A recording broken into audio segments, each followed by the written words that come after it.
আসসালামু আলাইকুম। Welcome back to my YouTube channel Liza dreams. আজকে আমার ইউটিউব চ্যানেলের একটা স্পেশাল রেসিপি আপনাদের সাথে শেয়ার করব। আজকের ভিডিওতে আপনাদেরকে তৈরি করে দেখাবো রসুনের আচার। ভীষণ মজাদার এবং অনেক উপকারী এই রসুনের আচারটা কিভাবে তৈরি করতে হয় সেটা জানার জন্য কিন্তু পুরো ভিডিওতে সাথেই থাকবেন। তো এখন চলে যাচ্ছি রসুনের আচার তৈরি করার মূল প্রস্তুত প্রণালীতে।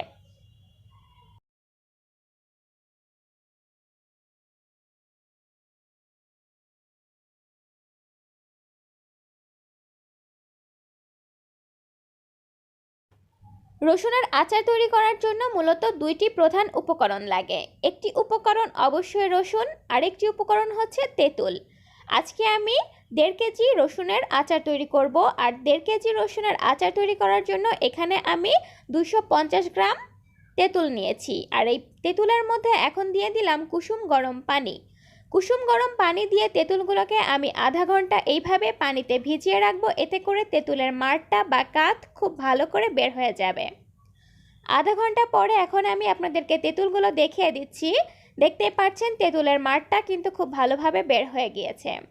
আর তেঁতুলের বিচিগুলো খুব ভালোভাবে বের করে ফেলে দিতে হবে। চাইলে কিন্তু তেঁতুলগুলো আপনারা ছেঁকেও নিতে পারেন।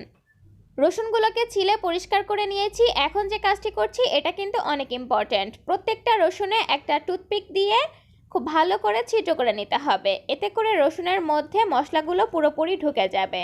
এখন চলে এলাম রসুনের আচারটা তৈরির মূল প্রস্তুত প্রণালীতে। আচার তৈরি করার জন্য চুলায় একটি প্যানে দিয়ে দিচ্ছি সরিষার তেল। তেলগুলো হালকা গরম হয়ে যাওয়ার পরে দিয়ে দিচ্ছি 5-6টি শুকনো মরিচ।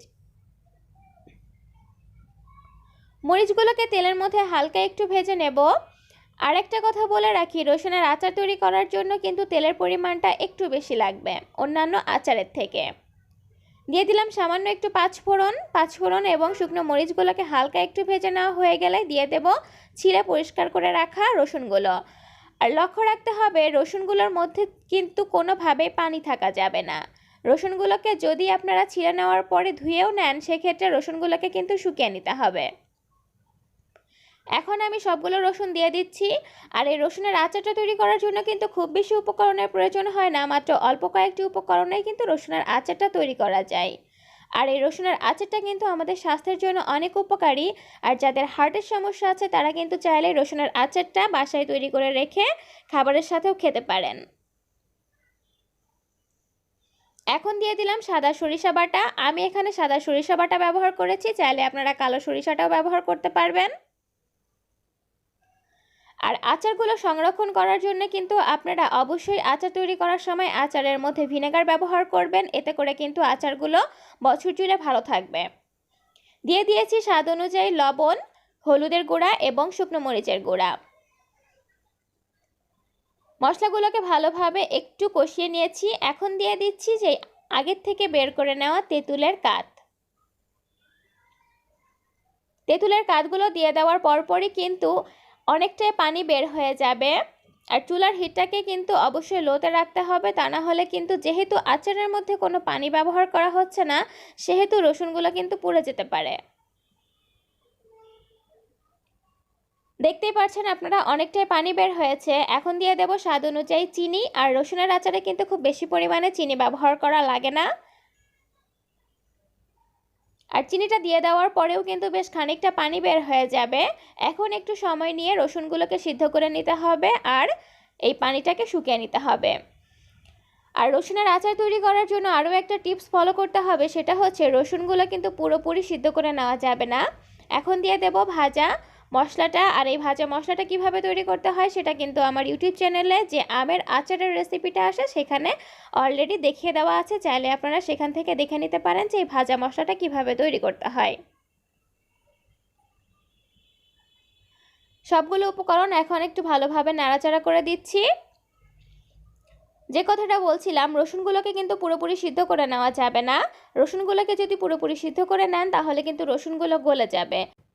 তাই রসুনের আচার তৈরি করার সময় এই জিনিসটা খুব ভালোভাবে লক্ষ্য রাখতে হবে যে রসুন সিদ্ধ হবে কিন্তু পুরোপুরি সিদ্ধ করা যাবে না।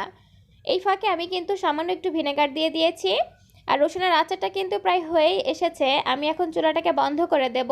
তার আগে আপনাদেরকে রসুনটা কতটা সিদ্ধ করে নিতে হবে সেটা চেক করে দেখিয়ে দিচ্ছি।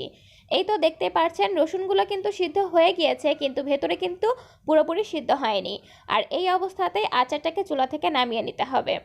আর এই আচারটা তৈরি করার পরে কিন্তু আপনারা সাথে সাথে আচারটা যদি খেতে চান সেক্ষেত্রে কিন্তু আচারের পুরোপুরি টেস্ট পাবেন না।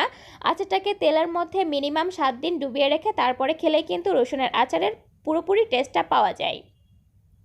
আর এই রসুনের আচারটাকে ফ্রিজে সংরক্ষণ করার কোনো প্রয়োজন নেই। কিছুদিন পর পর রোদে দিয়ে রসুনের আচারটাকে চাইলে আপনারা বাইরেই সংরক্ষণ করতে পারবেন। তো আশা করছি আজকের এই রসুনের আচারের ভিডিওটি আপনাদের কাছে অনেক ভালো লাগবে।